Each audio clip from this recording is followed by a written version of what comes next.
בנזין, למיטה, לארון, ארון בגדים, ארון בגדים. יאללה, תראו, תמשיך לנו קו, פס, פס, פס, פס, פס, פס, פס, פס, פס, פס. תראו אותו לחדר שלנו, פס, פס, פס. בואו.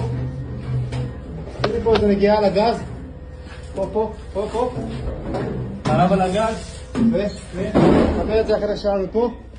הנה, דקה תסיימי.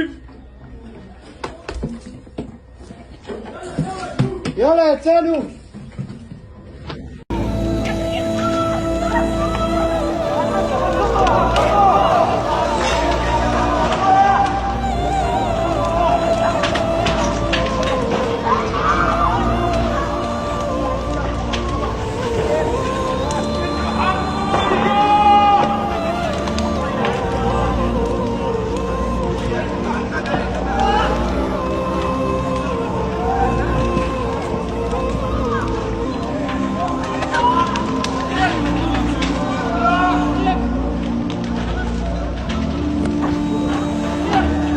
Hello viewers, আসসালামু আলাইকুম viewers. আপনারা এই ভিডিওতে দেখতে পেয়েছেন যে একটি গড়ে ডিজেল ঢেলে প্রত্যেকটা রুমের আনাচে কানাচে ডিজেল ঢেলে তারপর তারা সেই গড়ে আগুন ধরিয়ে দিয়েছেন।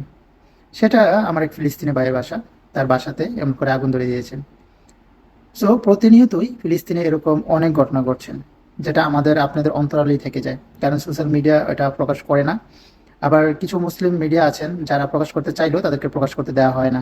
যখন তারা সংবাদ সংগ্রহ করতে চায়, কালেক্ট করতে চায়, তখন তাদের উপরে হামলা করা হয়, বোমা হামলা করা হয়। তারাও স্বাধীনভাবে সংবাদ প্রচার করতে পারছেন না।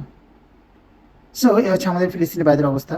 সো আমরা যারা নিরীহ মুসলিম আছি, আমরা তো কিছু করার নেই, মুখ দিয়ে প্রতিবাদ করা ছাড়া আর নামাজে তাদের জন্য দোয়া করা ছাড়া।